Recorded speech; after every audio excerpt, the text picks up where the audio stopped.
राम जय राम जय जय राम। श्री राम जय राम जय जय राम। सबको मेरा नमस्कार। एक बार पुनः उद्घोष क्रांति राम की में आपका स्वागत है। मित्रों, हम लोग चर्चा कर रहे थे राम रावण युद्ध में मेघनाद और लक्ष्मण का युद्ध हुआ। मेघनाद ने शक्तिबाण छोड़ा और लक्ष्मण मूर्छित हो गए। युद्ध का समय समाप्त हुआ। सायंकाल जब प्रभु राम ने पूछा कि लक्ष्मण कहाँ है, तो हनुमान जी लक्ष्मण को मूर्छित अवस्था में लेकर आए और उसको देखकर राम जी बहुत दुखी हो गए। राम जी एक प्रकार से इतने विवल हो गए कि लक्ष्मण जगो, लक्ष्मण जगो, तुम्हारे बिना मैं जीवित नहीं रहूँगा। सारे वानर समाज के लोग दुखी हो गए। जामवंत जी उसमें एक बुद्धिमान व्यक्ति थे। उन्होंने कहा कि प्रभु चिंता मत करिए, लंका में एक सुषेण नामक राजा वैद्य रहता है, हनुमान जी को कहिए उनको ले आएं, वो इसका उपचार कर लेंगे।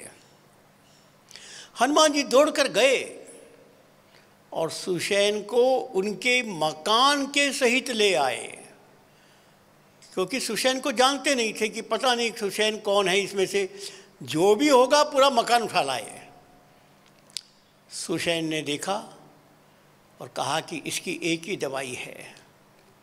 हिमालय में एक संजीवनी नाम की बूटी में पैदा होती है, वो संजीवनी कोई जाकर ले आएगा प्रातःकाल सूर्योदय के पूर्व, तब लक्ष्मण लाल जी की मूर्छा समाप्त हो जाएगी, अन्यथा मैं कुछ नहीं कह सकता। ये सुनते ही हनुमान ने अपने बल की चर्चा की। अरे मैं आता हूँ, मैं ऐसा हूँ, मैं वैसा हूँ। देखो, जब लंका खोज में गए थे तब हनुमान जी विनम्रता पूर्वक सबको प्रणाम करके हर्षित होकर गए थे, और अब संजीवनी लेने जा रहे हैं तो अपने बल को बखान कर जा रहे हैं, अपनी प्रशंसा स्वयं कर रहे हैं।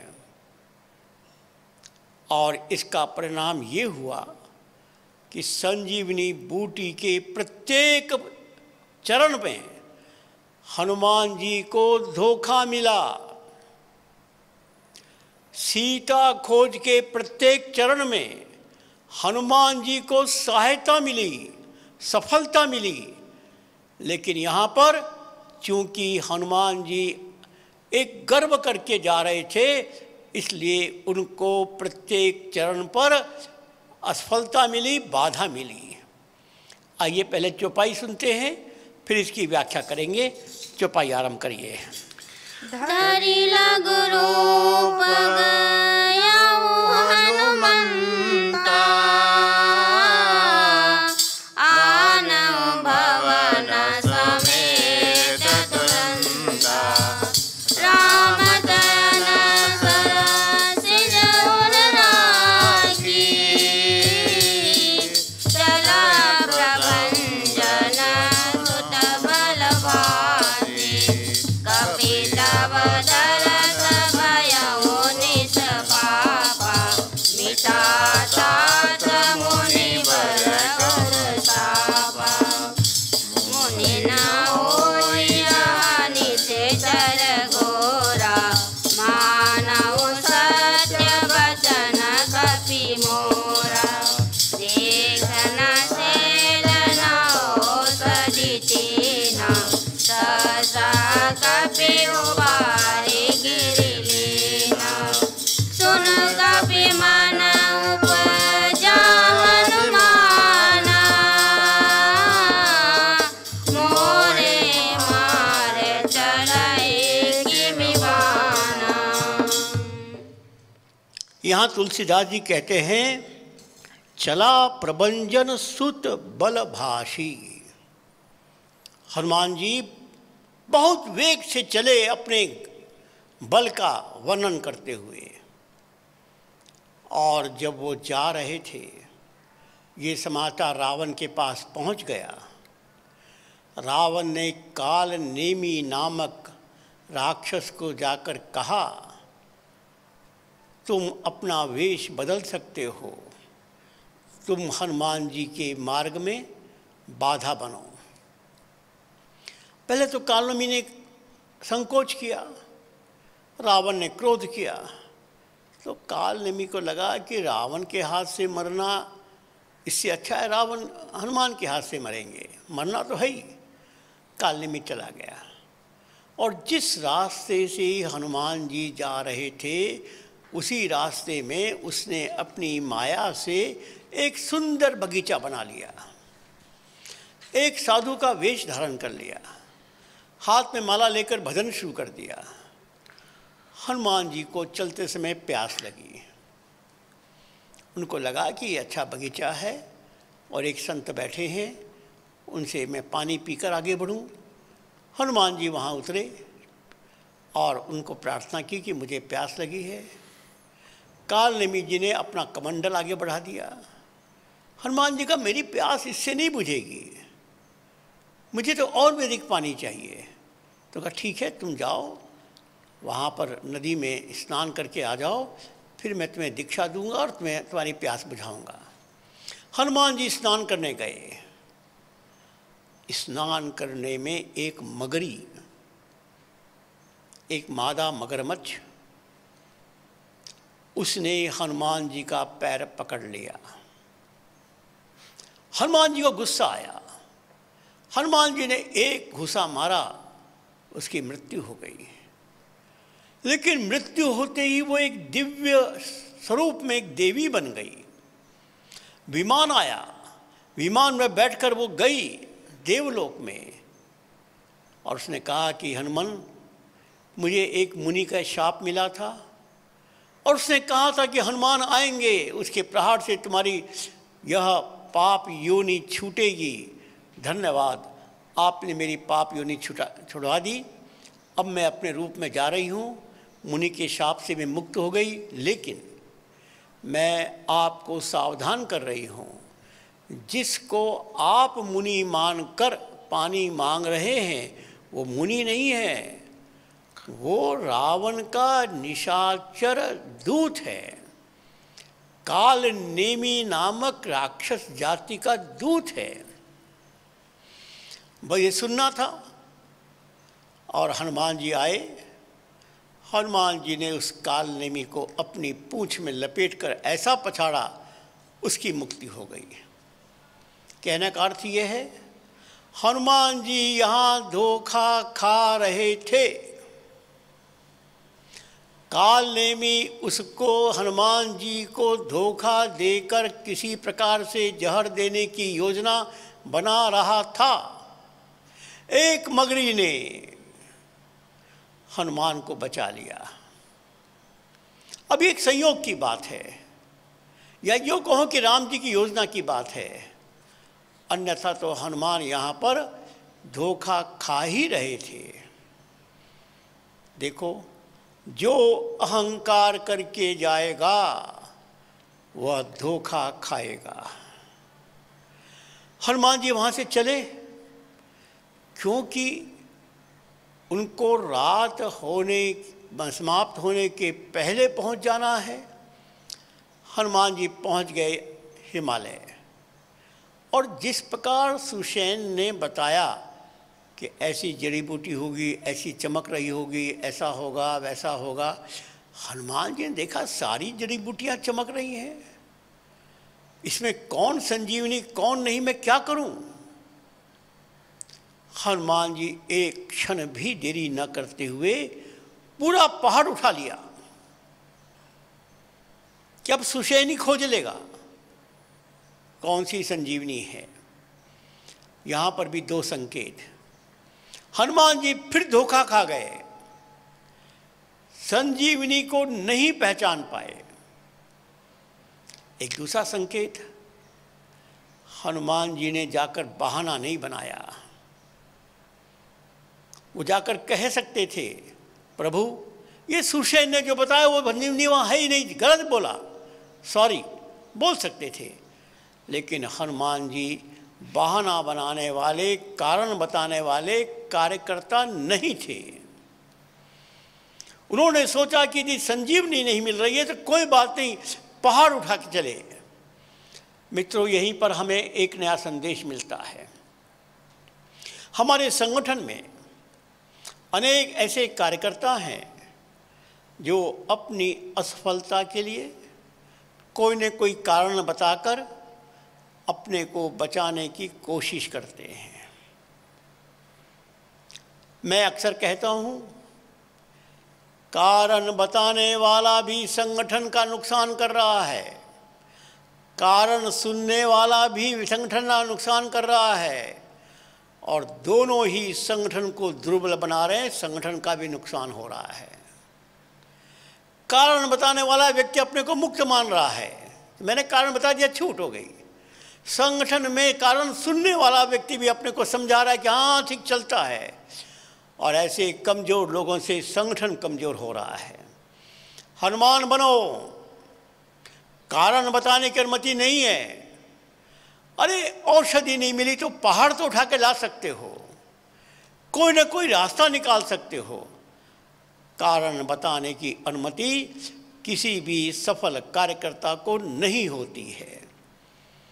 हनुमान जी पहाड़ उठा के आ रहे थे, अयोध्या से ऊपर वो चल रहे थे। अचानक भरत जी की दृष्टि ऊपर गई, देखा एक कोई व्यक्ति है, राक्षस सरीखा दिखता है और पहाड़ उठा के जा रहा है। भरत जी को एक संदेह हुआ। भरत जी ने बिना फाल के एक बाण उठाया और उसको चला दिया। हनुमान जी को लगा, हनुमान जी मूर्छित होकर गिर पड़े, और गिरने के बाद हनुमान जी ने पूछा तुम कौन हो? भरत जी ने पूछा तुम कौन हो? हनुमान जी ने पूरी कहानी बता दी। अब तो भरत जी को बड़ा पश्चाताप हुआ, मुझसे बहुत बड़ी गलती हो गई, क्योंकि मैं तो समझा था कोई राक्षस है। तो फिर भरत जी ने कहा कि देखो भाई, जो मुझसे गलती हो गई, तुम्हें देरी हुई, लो मेरे बाण पर चढ़ो और बाण बहुत तेजी से तुमको वहाँ पहुँचा देगा। यहाँ फिर हनुमान के मन में अभिमान जगा, अरे ये बाण मेरे वजन को उठाएगा। हाथ जोड़कर हनुमान जी पहुँच गए और सुषेण ने उसमें से संजीवनी बूटी को खोजकर लक्ष्मण की मूर्छा दूर की। अब यहाँ पर पुनः वही बात जो लंका से वापस आने के बारे में हुई। हनुमान जी ने लक्ष्मण की मूर्छा दूर कर दी और सुषेण को वापस अपने घर में पहुंचा दिया। राम जी बहुत प्रसन्न हो गए, राम की फिर प्रशंसा करते हैं। हनुमान जी कहते हैं, प्रभु तुमने मेरा भ्रम दूर कर दिया। कैसे दूर कर दिया? अरे जब मैं आ रहा था और भरत जी ने बाण चलाया और जो ही मैं मूर्छित हो गया, भरत जी ने कहा यदि मेरे मन में राम जी के प्रति, प्रभु के प्रति सच्ची भावना है तो यह हनुमान फिर से जीवित हो जाएगा। हम तो लक्ष्मण के लिए संजीवनी बूटी ला रहे हैं और भरत जी ने केवल आपका नाम लेकर मुझको जीवित किया। अर्थात आपने मुझको समझा दिया कि मुझसे अधिक बड़ा विश्वसनीय भक्त तो भरत है। और दूसरी बात, जब मैं मूर्छित अवस्था में था, पहाड़ मेरे हाथ में सुरक्षित था। मैं मूर्छित हूँ, पहाड़ सुरक्षित है। आपने मुझे बता दिया कि पहाड़ उठाकर मैं नहीं ला रहा था, आपने ही पहाड़ को उठा रखा था। यह है कार्यकर्ता की एक स्थिति। अर्थात कार्यकर्ता जब सारी सफलता को प्रभु के चरणों में समर्पित कर देता है तो वो हनुमान कहलाता है। और इस प्रकार हनुमान जी ने लक्ष्मण जी की मूर्छा दूर की। हनुमान जी के जीवन की दो घटनाएं और हमें प्रेरणा देती है। हनुमान जी सभी साथियों के साथ लंका विजय के बाद अयोध्या पहुँचे। पुष्पक विमान में सब लोग बैठ गए थे। अयोध्या में राज्याभिषेक हुआ और राम जी ने सब लोगों को उपहार देकर विदा किया। लेकिन हनुमान को विदा करने की हिम्मत न राम जी में हो रही थी, न सीता जी में थी, न लक्ष्मण जी में थी। तीनों ने कहा कि हम हनुमान को वापिस जाने के लिए नहीं कह सकते। राम जी ने कहा इसने मेरे ऊपर इतना उपकार किया, मैं कैसे कहूँ। सीता ने कहा ये तो मेरे खोज करने गए थे, मैं कैसे कहूँ। लक्ष्मण ने कहा मेरी मूर्छा तो इन्होंने दूर की, मैं कैसे कहूँ। हनुमान जी वहीं रह गए। एक बार सीता माँ ने प्रभु से कहा कि प्रभु आपने सबको उपहार दिया है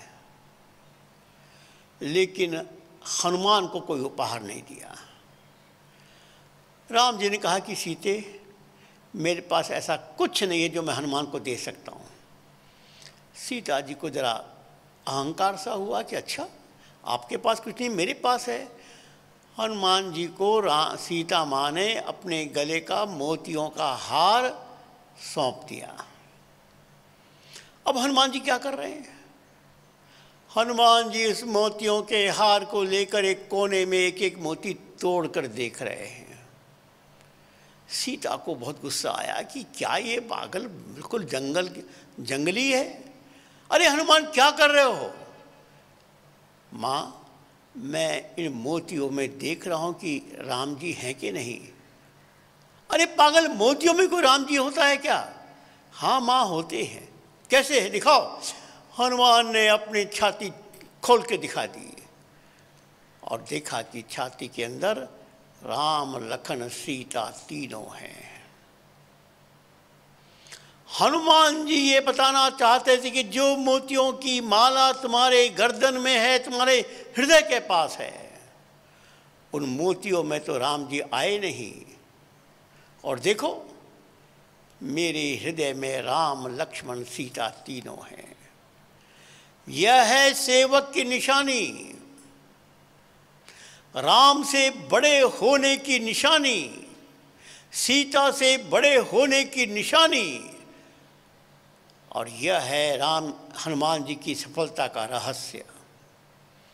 मित्रों, जिसके मन में प्रभु के प्रति समर्पण है, गीता में कहा ना कर्मण्येवाधिकारस्ते मा फलेषु कदाचन कर्म फल हेतु भूर्मा ते संगोस्त कर्मणि। ए मानव तू काम कर, फल की आकांक्षा मत कर, वो देने वाला मैं हूँ। बस तुम्हें काम करना है। जिसका विश्वास हो गया कि परिणाम तो परमात्मा देंगे, या जो भी परिणाम मिल रहा है वो परमात्मा का प्रसाद है, वो कार्यकर्ता कभी असफल नहीं होता। एक दूसरी घटना, हनुमान जी बहुत दिन हो गए जब महल में रहते ही थे, जाते ही थे। सारे भाइयों की पत्नी को सबको लगा यार ये क्या मामला है, ये बंदर है हनुमान ये आता रहता है। ठीक है राम जी को नहीं लगता था लेकिन सबको लगता था कि कुछ न कुछ तो अच्छा नहीं लग रहा है। अब इसका आना बंद कैसे हो। तो उन्होंने एक षड्यंत्र किया। ये बाकी तीनों भाई, उनकी पत्नियां, माँ सीता एक साथ बैठी और राम जी की सेवा जितने प्रकार की हो सकती थी उसकी एक सूची बनाई और सबने अपने अपने जिम्मे काम ले लिया और वो सूची दिखा दी राम जी को और कहा, प्रभु ये हमने तय किया है, आप इसमें हस्ताक्षर कर दीजिए। राम जी समझ तो गए इनका षड्यंत्र, लेकिन राम जी को विश्वास था, उन्होंने हस्ताक्षर कर दिए। इतने में हनुमान जी आए। सभी भाइयों ने वो सूची हनुमान जी के सामने रख दी। हनुमान जी समझ गए मुझको सेवा से अलग करने का षड्यंत्र है, लेकिन हनुमान तो हनुमान है ना, कोई षड्यंत्र उसको असफल नहीं कर सकता। हनुमान ने कहा, प्रभु यह हस्ताक्षर आपके हैं? हाँ मेरे हैं। क्या इस सूची पर आपको मान्यता है? हाँ है। तो एक बात बताइए, इस सूची में जो सेवा नहीं लिखी है वो तो मेरे पास है। सब भाइयों ने कहा हाँ है, बिल्कुल, कि सबको मालूम था, ऐसे कोई काम ही नहीं बचा। हनुमान जी ने कहा, एक सेवा बची है। जब प्रभु को उबासी आएगी, चुटकी कौन बजाएगा? सारे भाई और सीता को बड़ा आश्चर्य हुआ कि हाँ ये तो छूट गया। हनुमान ने कहा, तो वो काम मैं करूँगा। सबको हाँ करना पड़ा। सायंकाल का समय हो गया। प्रभु और सीता जी जा रहे हैं अपने शयन कक्ष में, पीछे पीछे हनुमान। सीता ने कहा, कहाँ जा रहे हो? अरे मैं शयन कक्ष में जा रहा हूँ। क्यों? पता नहीं प्रभु कब उबासी आ जाए, चुटकी मुझको बजाना है। सीता को लगा ये तो मामला उल्टा हो गया। उसको डांटा, अरे कोई शयन कक्ष में आया जाता है, जाओ बाहर बैठो।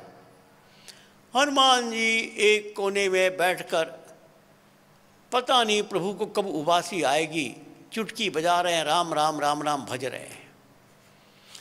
उनके चुटकी बजाने से प्रभु का मुंह खुल गया, खुला रह गया। सीता जी ने बड़ी कोशिश की, मुंह बंद नहीं होता है। सीता जी घबरा गई। सीता जी ने सारे भाई बहुओं को बुला लिया, वशिष्ठ मुनि को बुला लिया, वैद्य जी को बुलाने की आग्रह किया। प्रभु को घंटों हो गए, मुंह बंद नहीं हो रहा है। वशिष्ठ जी ने सबको देखकर कहा, तुम सब तो हनुमान कहाँ है? सबने कहा, हनुमान कहीं होगा, जाओ उसको बुला के लाओ।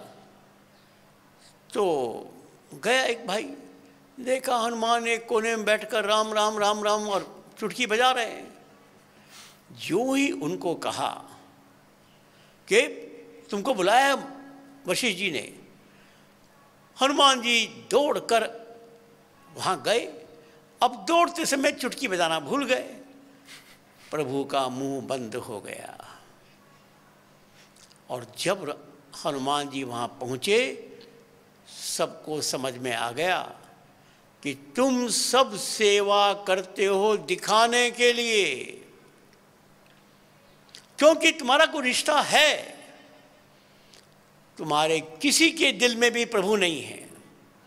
और देखो मेरा, हनुमान जी ने अपनी यह सिद्धि प्रकट की। हनुमान जी की एक और विशेषता, हनुमान जी जब प्रभु राम गोलोकवास में जाने के लिए प्रस्तुत हुए, वो घटना लक्ष्मण के प्रसंग में मैं सुनाऊंगा। तो सारी अयोध्या इकट्ठा हो गई। कहा, प्रभु तुम तो जा रहे हो, आपके पीछे से हम आपके किस प्रतिनिधि की पूजा करके संतोष करेंगे? राम जी ने कहा, एक प्रतिनिधि है। कौन? हनुमान।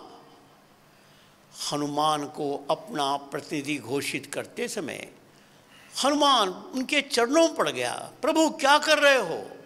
अरे मैं तो बहुत छोटा हूँ, मैं बहुत गिरा हुआ व्यक्ति हूँ, आपकी बराबरी मैं कैसे कर सकता हूँ? और यदि आपने ये कृपा की है तो फिर मुझे बताइए मुझे क्या करना है। राम जी ने कहा, देखो तुमको चिरंजीव होने का मैं आशीर्वाद दे रहा हूं। तुम अमर हो गए और अब तुम युगों युगों तक जीवित रहोगे और भक्तों को आशीर्वाद देते रहोगे। राम जी स्वयं गोलोकवास में जा रहे हैं, अपने सेवक को गोलोकवास जाने का रास्ता बंद कर रहे हैं। यह है भक्त और भगवान की आपस की स्पर्धा। हमेशा भक्त जीतता है, भगवान हारता है, क्योंकि भक्त के दिल में भक्ति है। तो राम जी ने कहा कि तुझको आशीर्वाद, अब तू अमर हो गया। तो हनुमान ने पूछा, प्रभु अब मैं कहाँ रहूँगा? अयोध्या में तो आप रहेंगे नहीं, और ये सब तो जैसा है मैं जानता हूँ। तो राम जी ने कहा कि जाओ, राजस्थान के एक कोने में एक स्थान है सालासर जी, वहाँ जाकर रहो। ऐसी मान्यता है कि राजस्थान के सालासर जी में हनुमान जी जीवित अवस्था में आज भी हैं। उसकी पूरी कहानी है, कैसे एक भक्त को अंदर से आवाज़ आई, उन्होंने खोदा, हनुमान जी की मूर्ति मिली, और ये मान्यता है कि वहाँ के हनुमान जीवित हनुमान हैं, और इसलिए उनकी मान्यता है। लेकिन एक और भी प्रसंग मैं सुनाना चाहता हूँ। मैं सालासर जी में गया था, भक्तों की बहुत बड़ी भीड़ थी। पता नहीं मेरे मन में क्या आया, मैंने कार्यकर्ताओं को कहा कि मैं दर्शन करने नहीं जाऊंगा। क्यों? मुझे दर्शन करने में गुस्सा आएगा। अरे गुस्सा आएगा? हाँ गुस्सा आएगा। क्यों गुस्सा आएगा? मैं क्यों पूछता हूँ, मत ले जाओ। लोगों ने जिद की, नहीं चलिए। मैं गुस्सा आएगा तो फिर आप संभाल लेंगे? हाँ संभाल लेंगे। सबको लगा क्या गुस्सा आएगा, पता नहीं क्या बोल रहे हैं, श्याम जी का दिमाग खराब हो गया। मैं गया, मूर्ति के सामने खड़ा हुआ, प्रणाम किया, और वहाँ उस दिन 1.25 मनी चढ़ रही थी। 1.25 मन लड्डू, इसका भोग लगाया जा रहा था। मुझे वो 1.25 मन लड्डू देखकर पता नहीं क्या क्रोध आ गया। मैंने चिल्ला कर कहा, ए हनुमान, तुम यदि सच्चे हो तो प्रकट हो जाओ, देखो कैसा हनुमान तुम लड्डू खाते हो,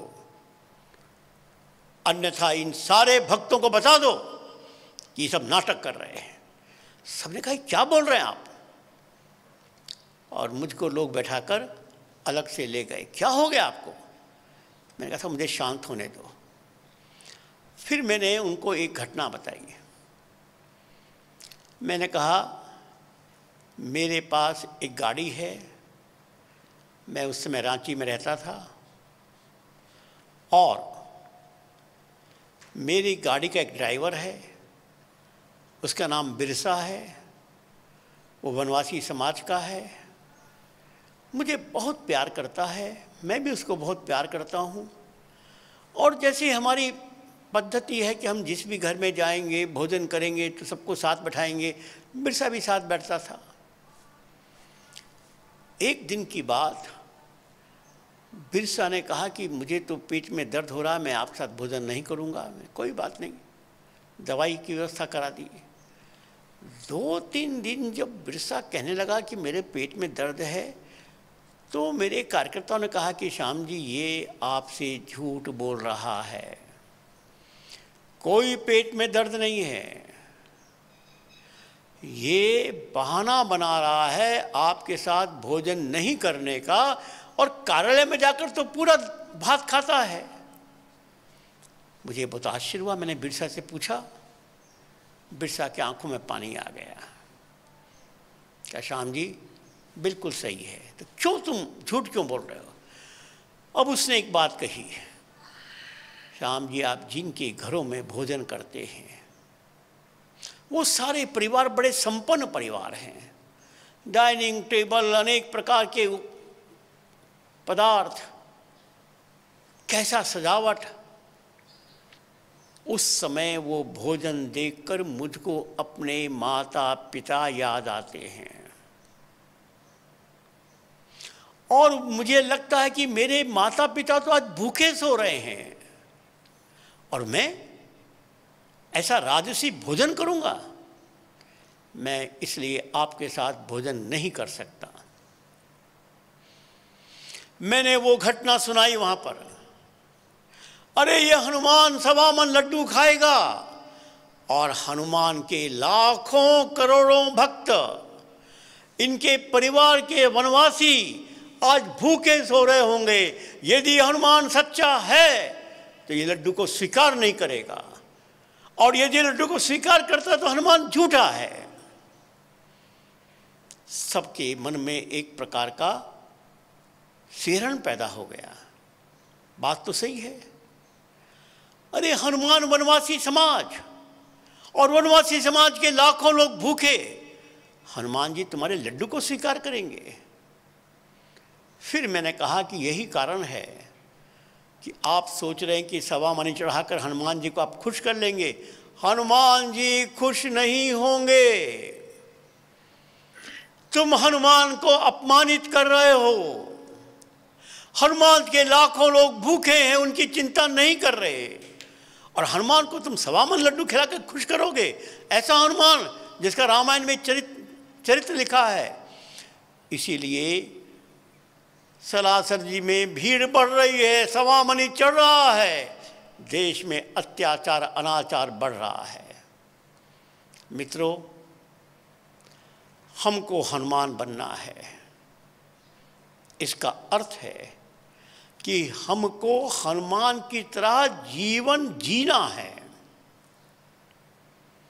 हमें उन वनवासी समाज से साथ समरस होना है। ये समरसता का एक उदाहरण और बताकर मैं अपनी बात पूरी करूंगा। स्वामी विवेकानंद, स्वामी जी ठाकुर रामकृष्ण परमहंस के शिष्य बन गए और स्वामी जी ने ठाकुर से कहा कि ठाकुर मुझे मोक्ष चाहिए। ठाकुर ने उनको स्पर्श कर दिया, उनकी समाधि लग गई और जब समाधि टूटी तो विवेकानंद, जिसको नरेंद्र बोलते थे, नरेंद्र बहुत प्रसन्न हो गए। अरे ठाकुर बस आनंद आ गया, मैं तो जीवन भर मोक्ष देखना चाहता हूँ, इस आनंद में डूबना चाहता हूँ। ठाकुर ने उसको डांटा, अरे नरेंद्र पागल हो, जब तक भारत माँ के लाखों लोग भूखे हैं तुमको मोक्ष प्राप्त करने का अधिकार नहीं है। पहले भारत माता का मोक्ष, तब तुम्हारा मोक्ष। ठाकुर ने ये आदेश तो दिया लेकिन मार्ग नहीं बताया। ठाकुर का शरीर शांत हो गया और स्वामी जी परेशान हो गए। मार्ग क्या है? मार्ग खोजने के लिए स्वामी जी पूरे देश में परिव्राजक की स्थिति में 2 वर्ष तक पैदल यात्रा करते हैं, समाज की स्थिति को समझने के लिए, मार्ग खोजने के लिए। अंत में पहुंच जाते हैं कन्याकुमारी। समुद्र किनारे खड़े होकर वो अपने मन से पूछते हैं, क्या मार्ग मिल गया? मन ने कहा मार्ग नहीं मिला। स्वामी जी परेशान हो गए, कूद पड़े समुद्र में, तैरते तैरते सामने की शिला में पहुंच गए और ऐसा कहते हैं उस शिला में 3 दिन स्वामी जी को समाधि लगी। उस समाधि में भारत माता के दर्शन हुए, उस समाधि में गुरु जी के दर्शन हुए, ठाकुर के दर्शन हुए। ठाकुर इशारे से पश्चिम की ओर जाने का इशारा कर रहे हैं। समाधि टूटी, पश्चिम की ओर अमेरिका जाने का विचार बनाया। अमेरिका में पहुँचे और अमेरिका में जाने के पश्चात उनको कोई पहचानता नहीं था। वहाँ एक, जैसा मैंने कल बताया कि वहाँ एक धर्म सम्मेलन था, उसमें उन्होंने भाषण दिया। भाषण में वो बड़े प्रसिद्ध हो गए और उस दिन शिकागो के एक बहुत भव्य घर में रहने की व्यवस्था की गई। ये अलग बात है कि उसके पूर्व दिन वो प्लेटफॉर्म के एक डब्बे में सो रहे थे। रात का समय था। उस परिवार के दंपति को ऊपर के कमरे से रोने की आवाज़ आई। वो दंपति घबरा गए ऊपर, देखा स्वामी जी बच्चों की तरह फर्श पर लोट-पोट होकर रो रहे हैं। उस दंपति ने पूछा, स्वामी जी हमारी व्यवस्था में क्या दोष है जो आप रो रहे हैं? उन्होंने कहा, मित्र तुम्हारी व्यवस्था में कोई दोष नहीं है। मुझे मेरा भारत याद आ गया। मुझे मेरे भारत के वो लाखों लोग याद आ गए जो आज भूखा सो रहे होंगे। मैं तुम्हारे इस कमरे के इस बिस्तर पर सोने की बात छोड़ो, छू भी नहीं सकता। और ऐसा कहते हैं स्वामी जी रात भर रोते रहे, पत्र लिखते रहे। अपने मद्रास के एक मित्र को उन्होंने पत्र लिखा और उस पत्र में जो पंक्तियां लिखी मैं आपको सुनाना चाहता हूं। वो पंक्तियां आज भी उनके साहित्य में आपको मिल जाएंगी। स्वामी जी लिखते हैं, मैं देख रहा हूं भारत मां विश्व गुरु के मंच पर बैठकर सारे विश्व का संचालन कर रही है। मैं देख रहा हूं भारत जग रहा है, लेकिन मैं ये भी देख रहा हूं कि भारत कहां से जग रहा है। भारत जग रहा है खेत और खलियान से। भारत जग रहा है मुट्ठी में हल पकड़े हुए किसान से। भारत जग रहा है मोची के दुकान से, भंगे के मकान से। भारत जग रहा है उन जातियों से जिनके शरीर पर कपड़ा नहीं, जिनके पेट में अन्न नहीं। क्यों? सैकड़ों वर्ष तक अपमान सहन करते करते वो सहनशीलता के मानव बम बन चुके हैं। उनको स्नेह का स्पर्श दो, उनके विस्फोट के प्रकाश को विश्व ही नहीं संभाल पाएगा। लेकिन उनके जागरण का कार्यक्रम क्या होगा? जागरण का कार्यक्रम होगा शिक्षा, शिक्षा, शिक्षा। लेकिन वो भारतवासियों को सावधान करते हैं, ए भारतवासियों, यह खलियान का बेटा तुम्हारे विद्यालय में नहीं आएगा, क्योंकि तुम्हारे विद्यालय तो मैकाले की शिक्षा पद्धति के अनुसार काले अंग्रेज बनाने वाले विद्यालय हैं। और इसलिए इस विद्यार्थी के पास विद्यालय को जाना होगा। इनको इसकी भाषा में इतिहास भूगोल सिखाना होगा। उनके उस बच्चे के पास केवल सायंकाल का समय होगा, दिन भर तो वो खेती करेगा, लालटेन लेकर जाना पड़ेगा और उसको शिक्षा देनी होगी। यही एकल अभियान की परिभाषा है। जब विद्यार्थी विद्यालय के पास नहीं जा सकता तो विद्यालय को ही विद्यार्थी के पास जाना पड़ेगा। आज एकल अभियान में हम गांव-गांव के बच्चों को संस्कार युक्त शिक्षा दे रहे हैं और हम भारत माँ को विश्व गुरु बनाने का सपना देख रहे हैं। ये गांव का बालक, ये गांव का समाज, बस इसकी प्रतिभा प्रकट हो जाएगी, भारत विश्व गुरु बन जाएगा। स्वामी जी शिक्षा की परिभाषा करते थे, education is the manifestation of the perfection already in you. शिक्षा केवल शब्दों को समझने वाली शिक्षा नहीं है। शिक्षा तो वो है जो तुम्हारे मन के देवत्व को जगाती है। और इसलिए शिक्षा रोजगार परक होनी चाहिए। शिक्षा सांस्कृतिक मूल्यों के अनुरूप होनी चाहिए। शिक्षा बालक के मन में स्वाभिमान जगाने वाली होनी चाहिए। बस एकल अभियान की यही विशेषता है। हनुमान जी की तरह हमको भी गांव-गांव में कार्य करना है। इस वनवासी समाज के दिल के दर्द को आवाज देना है, इसके दिल के दर्द को अनुभव करना है। जैसा हनुमान के मन में हुआ और जैसा विवेकानंद के मन में हुआ, बस यही एकल अभियान की सफलता की बात है।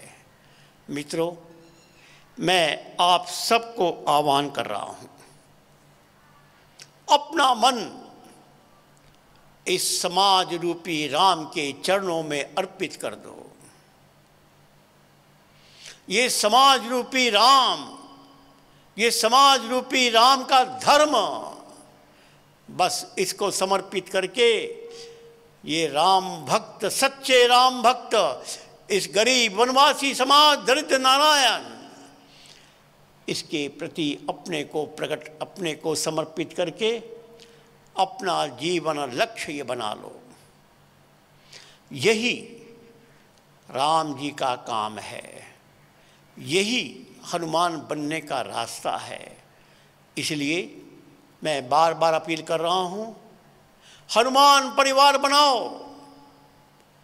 कितने 40 करोड़ का समाज रहता है। गांव में 8 करोड़ परिवार, गांव में 2 करोड़ परिवार, नगरों की शबरी बस्तियों में 10 करोड़ परिवारों के 50 करोड़ समाज को हमें इस हनुमत भाव से पूरी तरह युक्त करना होगा। प्रतिदिन हनुमान चालीसा, और उस परिवार का जो नौजवान है वो हनुमान बनेगा। वो आज के रावण से युद्ध करेगा। आज का रावण बना हुआ चीन, जिसके पास सब साधन, वह हनुमान उस रावण को परास्त करेगा। और इस प्रकार हम भारत माँ की रक्षा करेंगे। मित्रों, मैं पुनः आपको अपील करता हूँ, बस लग जाइए इस काम में एकल अभियान के साथ। हर परिवार को हनुमान परिवार, नगरों में भी जो एकल अभियान के कार्यकर्ता हैं वो भी हनुमान परिवार, प्रतिदिन हनुमान चालीसा, जिससे कि हनुमान सरीखे कार्यकर्ता हम बन सकें। और जैसे हनुमान ने राम जी की क्रांति का मुख्य भूमिका निर्वाह की, आज पुनः क्रांति राम में हमारी मुख्य भूमिका बने, यही प्रभु राम से प्रार्थना। और हम सबको वो हनुमान की तरह शक्ति दे, बुद्धि दे, बल दे। हनुमान चालीसा हमारे जीवन में प्रकाश निर्माण करे। इसी प्रार्थना के साथ सबको नमस्कार, धन्यवाद।